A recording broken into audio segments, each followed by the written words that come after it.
भव्यात्मा हो। गोमटसार जीवकान ग्रंथराज में अब अंतर्भाव अधिकार में आगे बढ़ते हैं। किंतु अब यहां पर जब ये हम जो चर्चा करने चल रहे हैं, वो चर्चा मुख्यतः से ध्यान की चर्चा है। और ये विषय जो है वो गोमटसार जीवकान में आचार्य भगवान ने कोई इसके बारे में गाथाएं नहीं रखी है। किंतु 24 थाना आदि जो बाकी के जो ग्रंथ है, उन ग्रंथों से सार निकाल करके यहाँ पर इसकी भी चर्चा की गई है। तो एक तो गुणस्थानों में ध्यानों की चर्चा, और बाकी मार्गणाओं में भी ध्यान की चर्चा, सभी प्ररूपणाओं में ध्यान की चर्चा हम लोग करेंगे। क्या है ध्यान? ध्यान किसे कहते हैं? आचार्य भगवान सर्वार्थ सिद्धि में कहते हैं, है ना, एकाग्र चिंता निरोधो। किसी को याद आया सूत्र?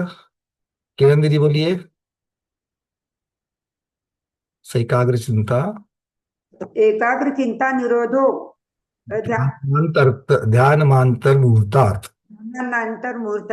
दो चीजें इसमें बताई गई है। एक तो ध्यान क्या है, ये भी बता दिया।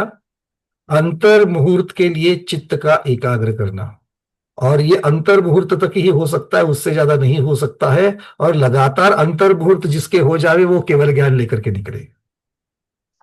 आप लोग समझ रहे हैं केवल ज्ञान कितना इजी है? बस चित्त को एकाग्र करना है। कितने समय के लिए?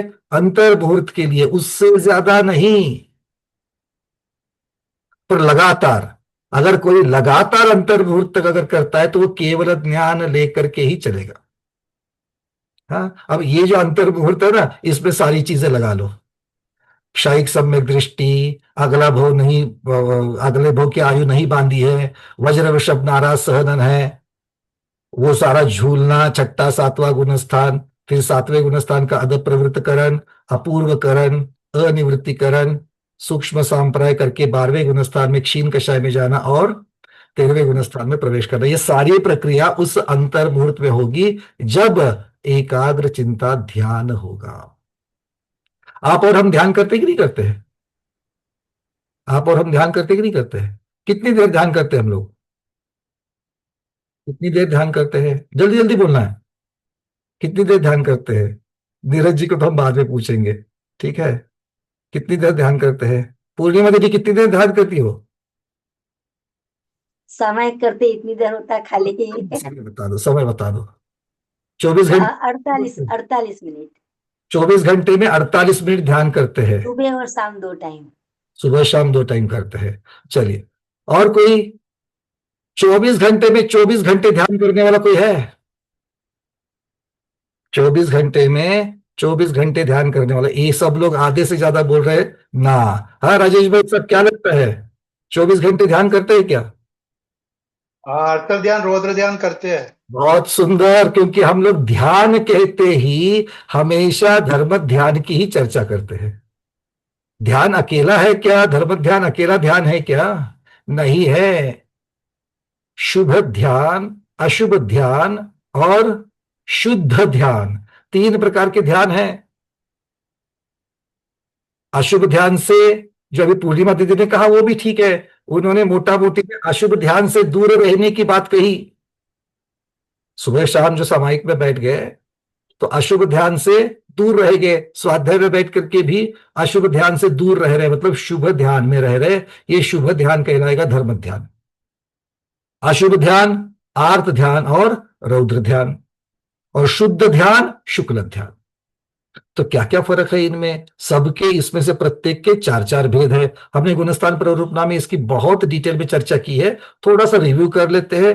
गुणस्थान प्ररूपणा की पीडीएफ भी देखोगे, पीडीएफ में भी इसका सुंदर वर्णन दिया गया है, सब कुछ डिटेल्स में दिया है। तो सबसे पहले चलते हैं आर्त ध्यान की तरफ। सबसे पहले आर्त ध्यान। आर्त ध्यान के 4 भेद कौन बताएगा? प्रतिभा दीदी सोलापुर, बताइए। आर्त ध्यान के 4 भेद। देखिए, अनम्यूट करिए पहले। बोलिए। हिंसानंदी, चौर्यानंदी, वृषानंदी। देखो दीदी, ये हिंसा चोरी आदि पाप है, और पाप में आनंद मानना ये आर्त ध्यान है या रौद्र ध्यान है? आर्त ध्यान में रौद्र। होता है, रौद्र ध्यान में आनंद होता है। इसको याद रखने का एक सब सिंपल तरीका है। आर्त ध्यान में दुख ही होता है, किसी भी प्रकार का आर्त ध्यान हो दुख देता है, और रौद्र ध्यान किसी भी प्रकार का हो वो आनंद देता है। अब बताइए आर्त ध्यान की चार भेद।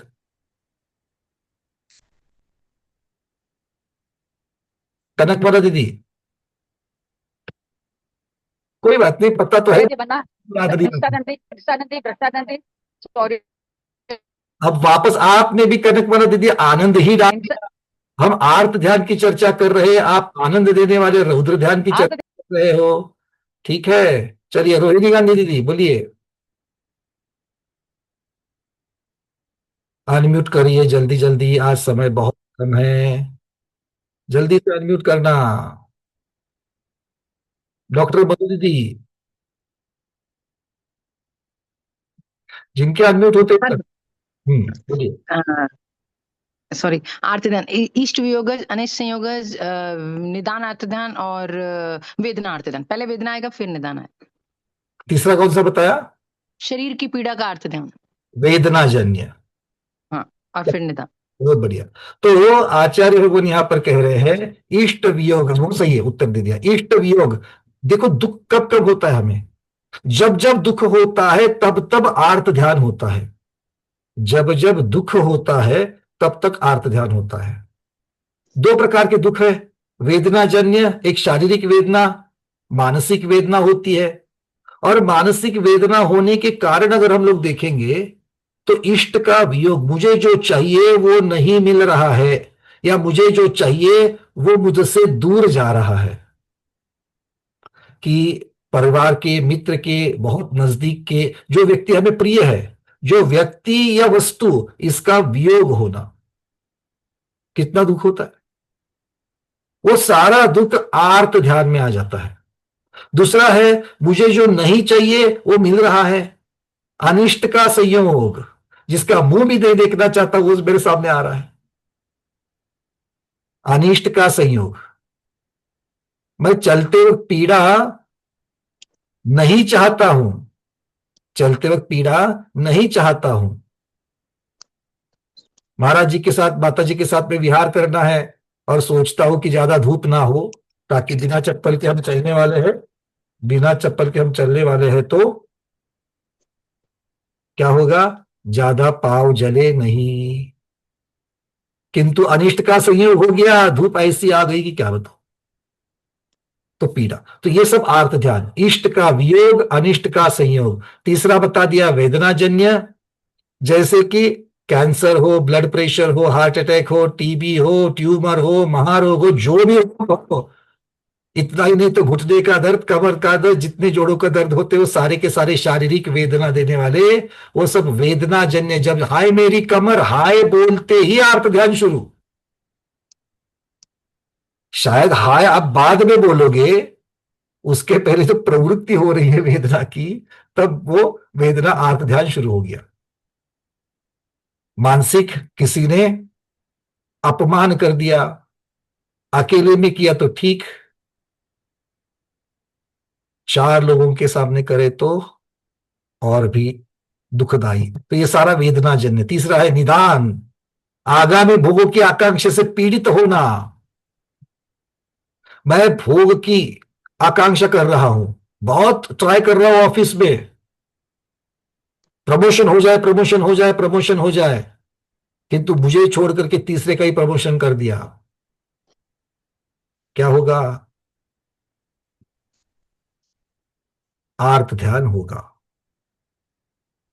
मुझे जो गाड़ी लेनी है, गाड़ी लेनी है, लेनी है, लेनी है, ले नहीं पा रहा हूं, बहुत सारी बाधाएं आ रही है, वस्तु चाहिए वो नहीं मिल रही है, वो बाधा, क्योंकि मैं भोग की अपेक्षा, वो गाड़ी में बैठ करके मैं ऐसा करूंगा, वो गहने पहन करके ऐसा करूंगा, वो वस्त्र पहन करके ऐसा करूंगा, वो शादी में जाऊंगा तो शादी में ऐसे नाचूंगा, ऐसे चीजों को खाऊंगा। ये जब आपको लगता है कि मैं तो अपने होने वाले घर के कार्यक्रमों की चर्चा कर रहा हूं, दिमाग में ला रहा हूं, पर जो भोग की आकांक्षा करके जो हम ये सारी चीजें कर रहे हैं, जो दिमाग में चिंतन चल रहा है, वो सारा का सारा आर्त ध्यान है। अब आप बोलोगे कि निदान में, निदान में दुख कहाँ हुआ?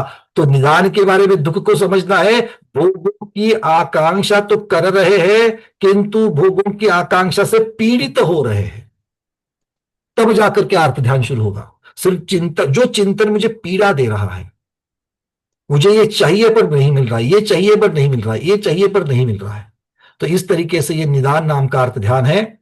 ये अर्थ ध्यान पहले गुणस्थान से लेकर के पांचवें गुणस्थान तक चारों के चारों अर्थ ध्यान चलते हैं। जिनको गुणस्थान लिखने हैं वो जल्द से अपने अपने लिख लेना, ठीक है।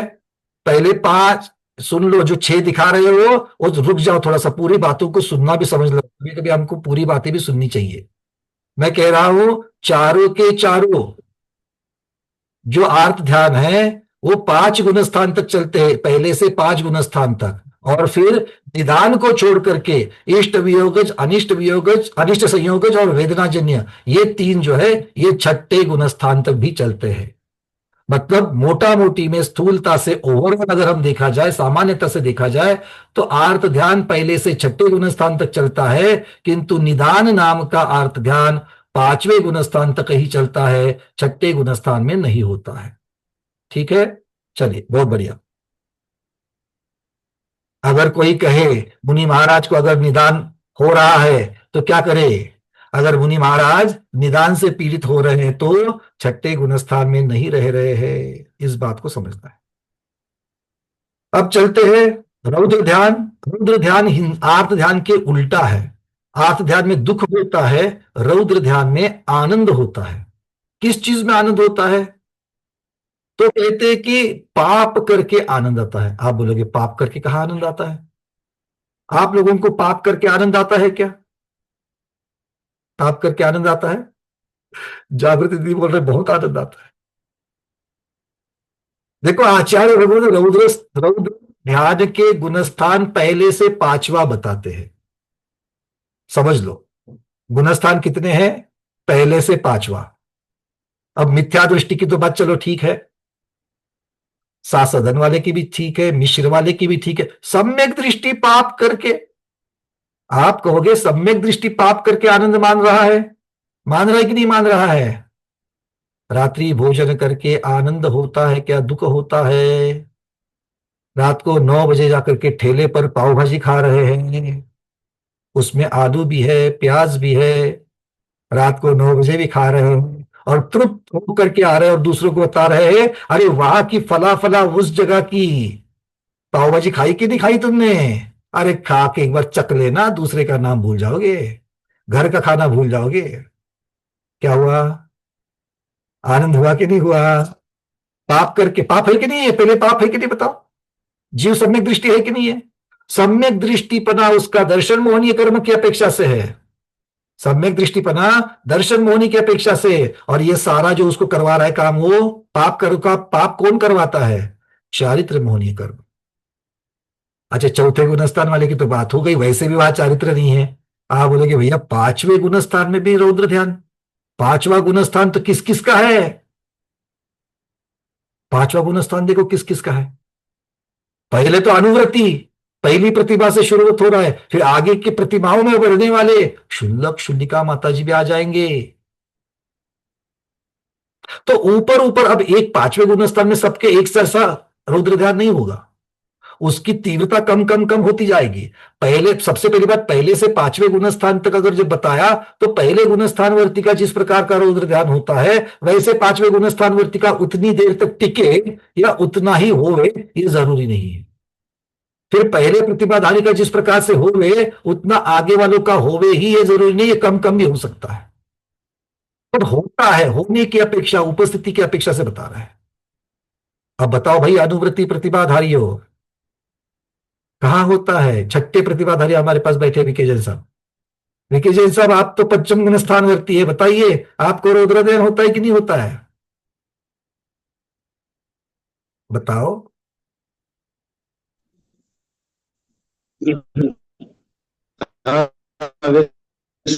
रौद्र ध्यान रोकने का प्रयास करते हैं, बाकी आदम में आया तो होता ही है 5वें गुणस्थान तक। तो सुनो सुनो सुनो, ऐसा नहीं, पहले तो वीडियो बंद करो, आपकी आवाज कट रही है, पहले तो वीडियो बंद के बात करते हैं, ठीक है। एक तो है कि आदम में लिखा है तो होता है, ये बात तो पक्की है, किंतु क्या हम अपने रौद्र ध्यान के प्रति सेंसिटिव है? क्या हम अपने रौद्र ध्यान, होने वाले रौद्र ध्यान की तरफ हम देखते हैं, उसका निरीक्षण करते हैं?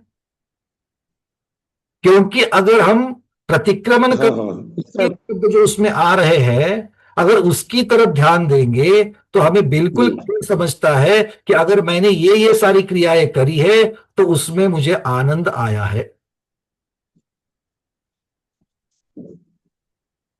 बिल्कुल आता है। छोटा सा तो ये क्या कि जैसे देखो, जैसे कि मैंने कहा कि ऊपर ऊपर की अवस्थाओं में, प्रतिभाधारियों की अवस्था में कम कम होते जाता है, तो इसलिए उनकी अपेक्षा से हमें वो लगाना पड़ेगा। ठीक है। अब कोई पहली प्रतिभाधारी है, पहली प्रतिभाधारी का एक उदाहरण दे सकता हूं मैं। होली खेलते कि नहीं खेलते? होली। अब थोड़ा सा विकेजय साहब को थोड़ा सा हम लोग स्टैंड बाय पर रख देते हैं, ठीक है? आप चाहे तो वीडियो खोल सकते हो। तो होली खेलते कि नहीं खेलते? खेलते हैं। चलो होली की भी बात छोड़ देते हैं।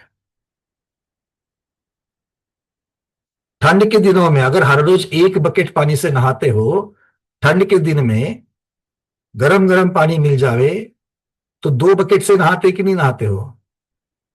नहाते हो? नहीं? चलो कोई बात नहीं, जो नहीं नहाते हैं बहुत अच्छी बात है। समित शिखर जी में 7-8 दिन चले गए, हर रोज पानी गर्म नहीं मिल रहा था, एक दिन पानी गर्म हो गया। 7-8 दिन है समित शिखर जी में रहे, ठीक है। अब व्यवस्था ठीक नहीं बनी थी तो हर रोज इतना पानी नहीं आता था, कभी आया तो ठंडा, कभी नहीं आया तो बिल्कुल थोड़ा सा वार्म पानी मिलता था। एक दिन बढ़िया से पानी आ गया, गरम गरम। क्या करोगे? 6-7 दिन के बाद में मिला, और वो आज आकर के बताते भैया आज बहुत बढ़िया पानी आ गया, सुबह मस्त में नहाया। देखो, तो ये नहाने की वजह से वहां पर मैं पहले गुणस्थानवर्ती की चर्चा और छठे गुणस्थान, पांचवें गुणस्थानवर्ती की चर्चा एक साथ नहीं कर रहा, अलग अलग है। और जैसे जैसे ऊपर जाते हैं वो कम होती जाती है, पक्का कम होती है, किंतु है। और हम उसकी तरफ सेंसिटिव नहीं है, हम उसकी तरफ ठीक से नहीं देख पा रहे हैं, क्योंकि हमें इस चीज से बचना है। बाकियों क्या कर रहे हैं, बाकियों का हमें नहीं लेना, बट अपने गुणस्थान की अपेक्षा हमें देखना पड़ेगा। चौथे गुणस्थान वाले ने चौथे गुणस्थान की अपेक्षा से देखो, पांचवें गुणस्थान वाले ने अपने गुणस्थान की अपेक्षा देखो, प्रतिभाधारी अपने अपने प्रतिभा की अपेक्षा से देखो। हाँ, हो रहा है। तो ऐसी छोटी छोटी चीजों में जहां पर मुझे आनंद आ रहा है, तो उस आनंद को भी, और बाकी हिंसा में आनंद बहुत कम आता है। पांचवें गुणस्थान की चर्चा करो तो हिंसा में आनंद बहुत कम आएगा, बट क्या अकेला हिंसा है रौद्र ध्यान? अरे मृषानंदियों की तो कथा ही अलग है। बहुत बार अपनी इमेज बनाने के लिए और बनी हुई इमेज को बनाए रखने के लिए हम धड़ल्ले से झूठ बोलते हैं, और झूठ बोल करके हमें आनंद भी आता है। आनंद किस चीज का है? कि मैं बच गया, मेरी पोल खुलने वाली थी, मैं बच गया, इस चीज का आनंद है। तो झूठ बोलने से आनंद है। मृषानंदी हुआ कि नहीं हुआ? परिग्रहानंदी, सच बताना।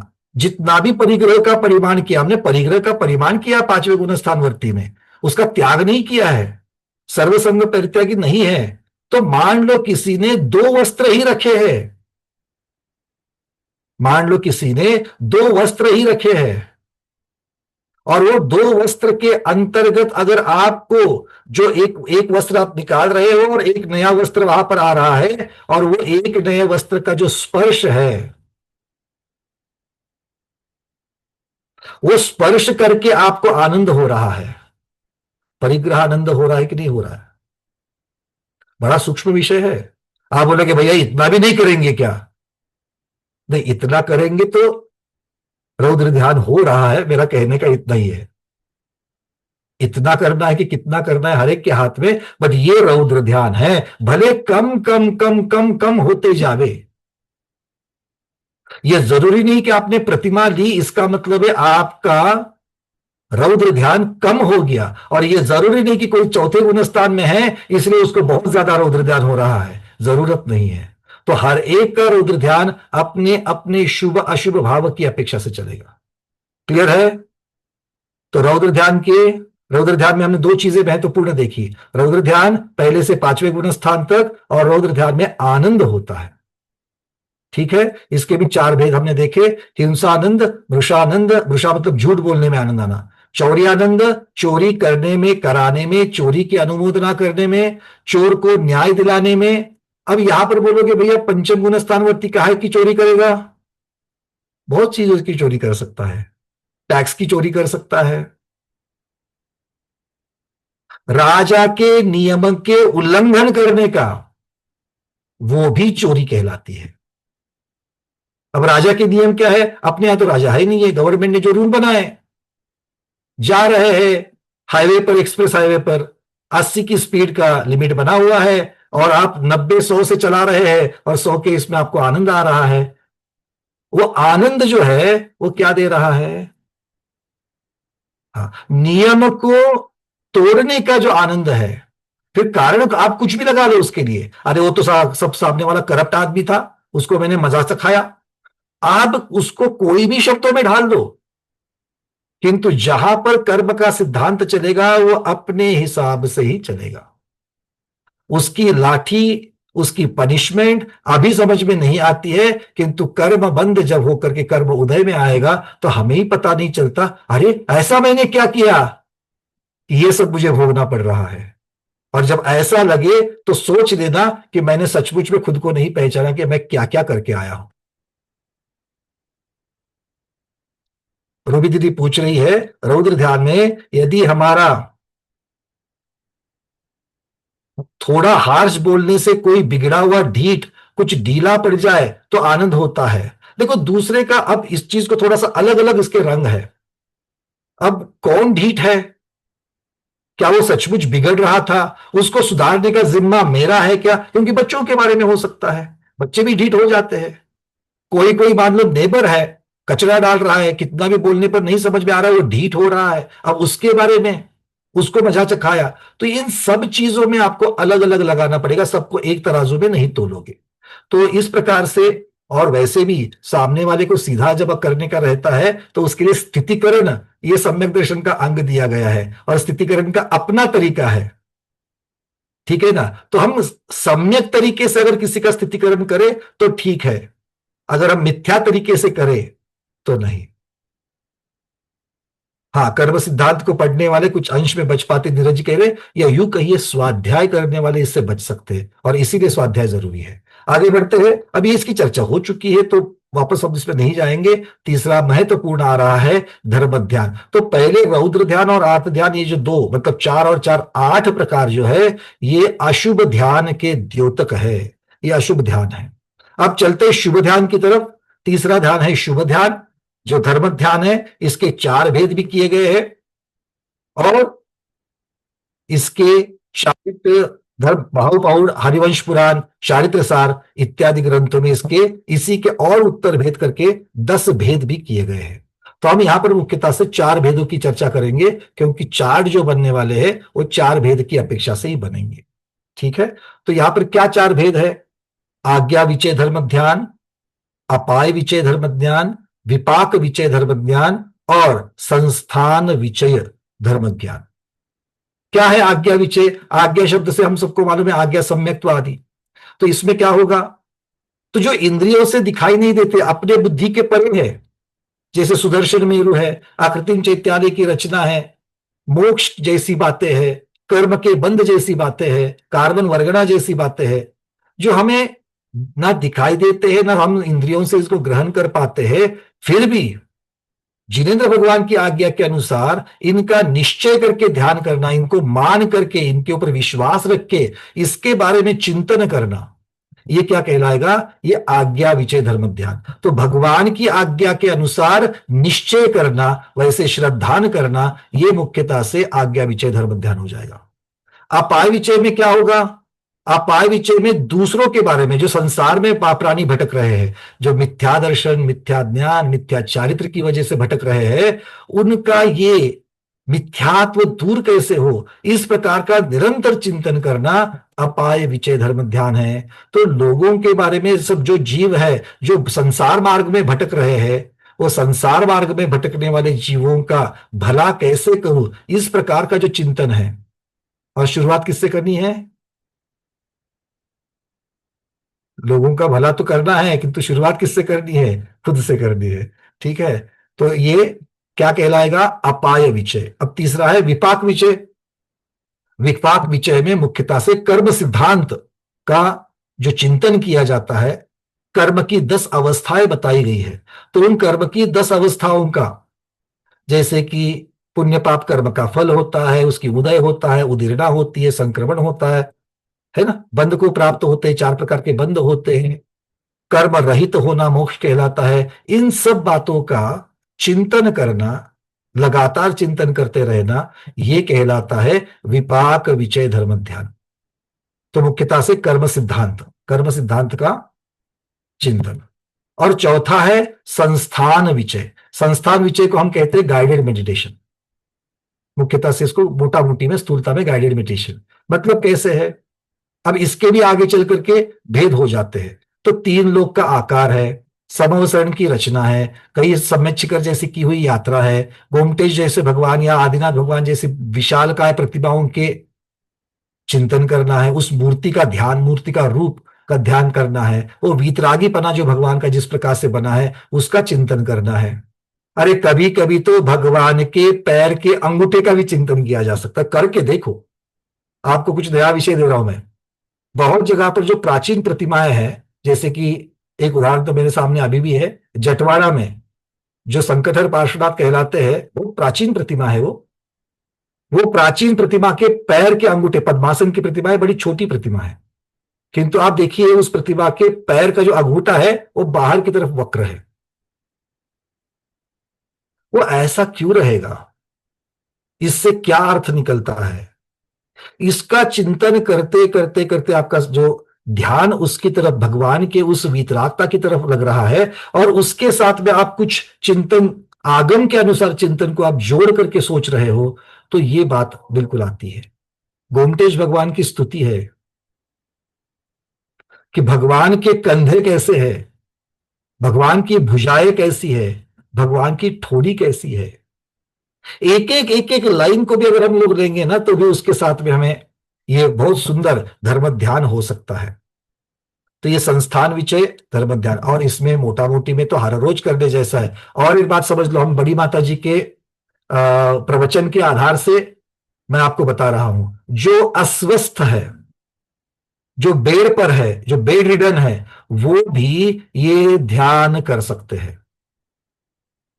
जो ज्यादा देर तक खड़े नहीं रह सकते, जो बैठ नहीं सकते हैं, वो सो जावे पूरा बेड के ऊपर, और दोनों पावों को थोड़ा सा पसार ले, हाथ को कटी के ऊपर रख दे, सोए सोए ही, तो आपका 3 लोक का आकार बन जाता है, बेड पर सोए सोए।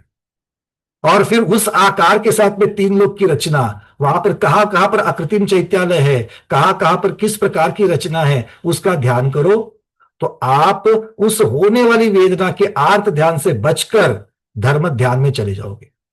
ये बहुत सुंदर बात है। जब भी किसी को बुखार आता है, एक लाइन में दूसरी जगह पर मुड़ते रहते हैं, नमोकार महामंत्र के एक एक अक्षर का भी ध्यान कर सकते हो, नमोकार महामंत्र का जाप पे कर सकते हो। ध्यान और जाप दोनों अलग अलग चीज है, इसको भी समझ लेना। बहुत बार मैंने इस चीज के ऊपर चर्चा भी की है कि जपे जाप ताके नहीं पाप लागे, धरे ध्यान ताके सबई दोष भागे। वीतराग बनने के लिए ध्यान किया जाता है, पाप मुक्त होने के लिए जाप किए जाते हैं। ध्यान से समझना, पाप मुक्त होने के लिए नाम संकीर्तन बताया है, भगवान के नाम। हम लोग करते क्या है, जाप के समय मेरा उपयोग लग रहा है क्या? अरे उपयोग लगाने का प्रयास करो, किंतु अगर नहीं लगता है तो भी भगवान का नाम मुख से ले लो, बहुत सारा कार्य हो जाए। और आकुलता छोड़ो, बैठ कर ही करना चाहिए क्या? वो जब किसी को किसी उद्देश्य से, निरोगी व्यक्ति को कुछ करना है, तो उसके लिए आसन, वस्त्र का वर्ण, दिशा, इन सब की बात बताई है। अब मैं तो बीमार हूं, अब तो मैं बेड पर सोया हूं, अब मैं कैसे करूं इन चीजों का, इससे कोई लेना देना नहीं है। आप बस बेड पर लेटे लेटे, भले आप उस दिन नहाए हो कि नहीं नहाए हो, आप हॉस्पिटल में हो, आपका सिर्फ स्पंजिंग किया गया है, कोई बात नहीं। नमोकार महामंत्र, पवित्र अपवित्रो पवित्रो वा सुस्थितो दुस्थितो पिवा ध्यायेत पंच नमस्कारम सर्व पापै प्रमुच्यते। हर रोज बोलते कि नहीं बोलते हो? बोलते हैं। मानते हो कि नहीं मानते हो? हाँ, इस चीज को याद रखना। अगर खुदा न खास्ता अगर मान लो कभी बेड पर हो, तब इस चीज को याद जरूर करना जो हर रोज बोलते हो। क्योंकि मुझे ऑलमोस्ट हफ्ते में 4-5 लोगों के तो ऐसे इसलिए फोन रहते हैं, भैया बीमारी है, जाप तो करते हैं, किंतु क्या ये जाप है, मैंने ये जाप लिया था, वो सो करके करूं क्या? हॉस्पिटल में हूं, ऑपरेशन होने वाला है, ये जाप किया तो चलेगा क्या? अरे नमोकार महामंत्र का जाप्य है ना, मातृका मंत्र, जिस मंत्र से सारे मंत्र निकले हुए हैं, ऐसा मातृका मंत्र, मां मंत्र जिसको कहा जाता है, आप उसको छोड़ करके बाकी को क्यों? हाँ, सभी के अपने अपने हैं, किंतु इस ऐसी अवस्था में, अपवित्र पवित्र अवस्था में, सुस्थित दुस्थित अवस्था में भी हम नमोकार महामंत्र के ऊपर इतना विश्वास रखना चाहिए कि अपना कार्य सिद्ध होना चाहिए। तो इस प्रकार से ये 4 धर्म ध्यान है। धर्म ध्यान के गुणस्थान होते, बिना सम्यक दर्शन के धर्म ध्यान नहीं होता, बिना सम्यक दर्शन के धर्म ध्यान नहीं होता। सम्यक्त्व का थोड़ा भी लेश है, इसलिए आगे चल करके मिश्र गुणस्थान में भी, वैसे तो मोटा मोटी में स्थूलता में सर्वार्थ सिद्धि ग्रंथ राज में 9वें अध्याय में धर्म ध्यान के गुणस्थान 4 से 7 बताए हैं।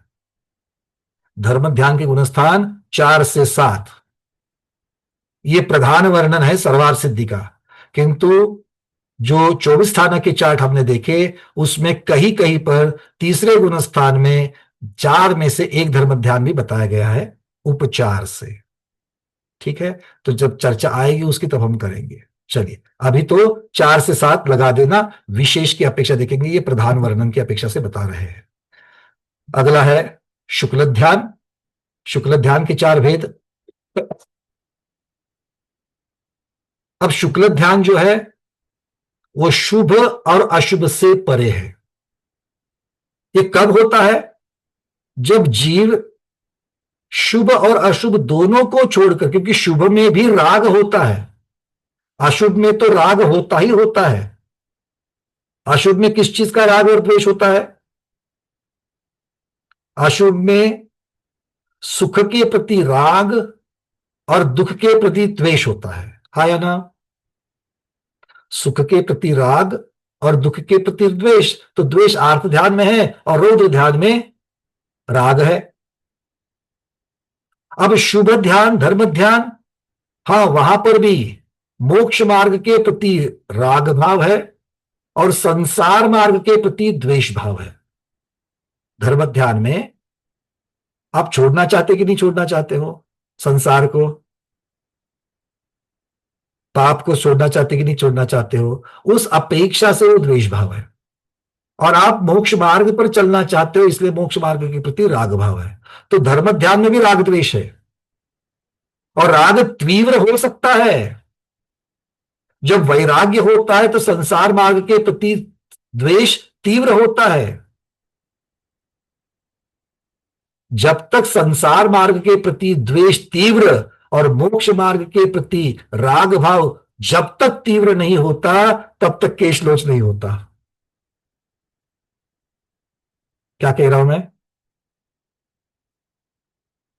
जब तक मोक्ष मार्ग के प्रति राग तीव्र और संसार मार्ग के प्रति द्वेष तीव्र नहीं होता है, तब तक केशलोच नहीं होता है। तो जो जो केशलोच करना चाहते हैं, अगर चाहते हो, ठीक है ना, अभी तो मैं अनुव्रत इतना ही प्रोडक्ट बेच रहा हूं, अनुव्रत के आगे का प्रोडक्ट नहीं बेच रहा हूं मैं, अनुव्रतम, ठीक है ना। हाँ, पहले मैं प्रोडक्ट ले लूंगा, इस्तेमाल करूंगा, तभी तो आप लोगों को बताऊंगा, है ना। तो अभी तक तो सिर्फ अनुव्रत और प्रतिभा तक की चर्चा करेंगे, तो आगे चल करके उसको भी तो धारण करना है ना। एक बार बोलो हाँ, क्योंकि ऐसा बोलने वाले लोग मुझे अच्छे लगते हैं कि हाँ, इस भव में हाथ में पिच्छी लेकर के ही भव का अंत करूंगा। और पिच्छी लेना है तो केशलोच, हाँ, है ना, एक बार तो होगा दीक्षा के पहले, तो एक श्लोक होगा ही होगा। चलिए, तो आचार्य भगवान कह रहे हैं शुक्ल ध्यान, किंतु अब शुभ और अशुभ, इनको जो राग और द्वेष है उनको मंद किए बिना शुक्ल ध्यान नहीं होता। शुभ और अशुभ से परे जाना, इसी का अर्थ है राग और द्वेष को मंद करना। फिर मोक्ष मार्ग के प्रति भी राग और द्वेष, मोक्ष मार्ग के प्रति का राग और संसार के प्रति का जो द्वेष है उसको भी मंद करना है। जब तक राग द्वेष मंद नहीं करेंगे तब तक सातवें गुणस्थान में चढ़ेंगे ही नहीं। क्लियर, क्रिस्टल क्लियर, ठीक है। तो सातवें गुण, मैं प्रैक्टिकल बता रहा हूं आप लोगों को, जो करना चाहिए करके देख ले, है ना। जिसको करना है बिल्कुल दीक्षा ले लीजिएगा निगृंत। अब इस पर्याय में तो पुरुष ही कर सकते हैं, द्रव्य पुरुष कर सकते हैं, तो दीक्षा लीजिए, सातवें गुणस्थान का अनुभव करिए। बिल्कुल मैं जो कह रहा हूं आपको बिल्कुल मान्य होगा कि हाँ, क्योंकि मैं जो बोल रहा हूं मैंने दीक्षा ली है क्या, नहीं, तो भी मैं बता रहा हूं कि नहीं, हाँ, कैसे बता रहा हूं, केवली भगवान के हवाले से कह रहा हूं, तो केवली भगवान ने सही कहा है नहीं कहा है, कहा है। तो इसका मतलब यही हो गया कि शुक्ल ध्यान में राग द्वेष की मंदता के बिना शुक्ल ध्यान नहीं होगा। ये मंदता, मंदता मंदतर और मंदतर से मंदतम जब तक नहीं होती है तब तक श्रेणी आरोहण नहीं होता है। पहले शुक्ल ध्यान में राग द्वेष से मंद मंदतर मंदतम होते होते होते उस राग द्वेष से पूर्णता से मुक्त होना, यह पहला शुक्ल ध्यान का कार्य है। क्लियर।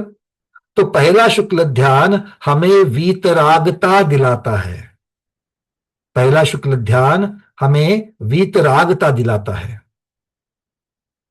तो पहले शुक्ल ध्यान का नाम क्या है, पृथक्त्व वितर्क विचार। पृथक्त्व वितर्क विचार। वितर्क का अर्थ होता है श्रुत ज्ञान, विचार का अर्थ होता है संक्रमण। ठीक है, चर्चा पहले कर लिए, बस रिवीजन कर रहा हूं यहां पर मैं।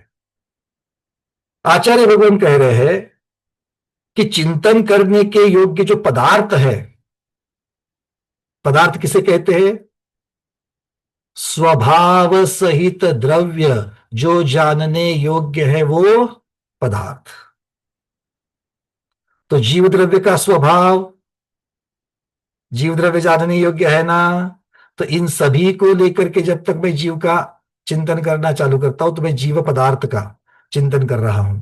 फिर जीव पदार्थ को उसको छोड़ करके, उसके गुणों को छोड़ करके मैं पर्याय का ध्यान करता हूं, पर्याय को छोड़ करके उस द्रव्य के गुण का ध्यान करता हूं। ये क्या कहलाता है, ये कहलाता है अर्थ संक्रमण, मतलब बदलाव करना, गुण पर्याय इस प्रकार से करना, ये कहलाता है अर्थ संक्रमण। संक्रमण जो शब्द आ गया था, पृथक्त्व वितर्क विचार, विचार मतलब संक्रमण, संक्रमण मतलब 3 प्रकार का संक्रमण होता है, उसमें अर्थ संक्रमण पहले बताया गुण पर्याय की अपेक्षा से।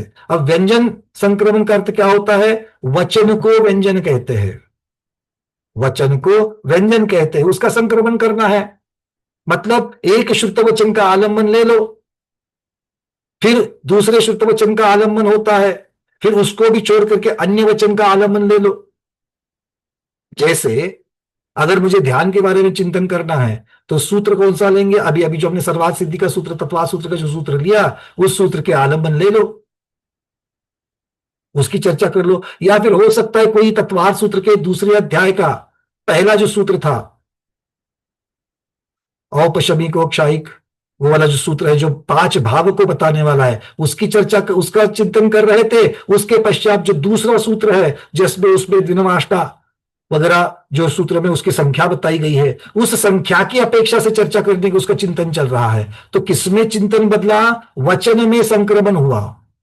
पहले द्रव्य के गुण पर्याय में संक्रमण मतलब बदलाव कर करके हमने चिंतन किया, अब एक एक सूत्र को लेकर के सूत्रों में बदलाव करते करते चिंतन कर रहे हैं, तो इसे कहेंगे व्यंजन संक्रमण।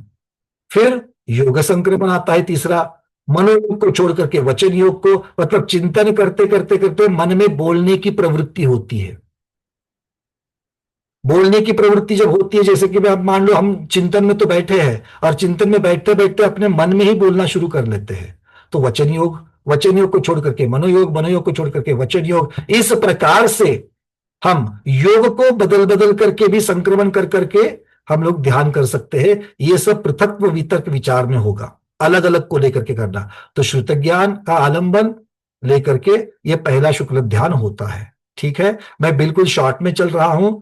जो लोग पहली बार सुन रहे हैं वो बार बार इस वीडियो को चला करके सुनना, और डिटेल्स में सुनना है तो गुणस्थान प्ररूपना की वीडियो निकाल करके और पीडीएफ निकाल करके जरूर सुनना, बहुत डिटेल्स में वहां पर लिया है। अब ये इससे तो हमें पृथक्व वितर्क विचार से क्या मिला, हमें उसका कार्य क्या है, वीतरागता प्रदान करना। अब 12वें गुणस्थान में पहुंच गए वीतरागता प्राप्त करके।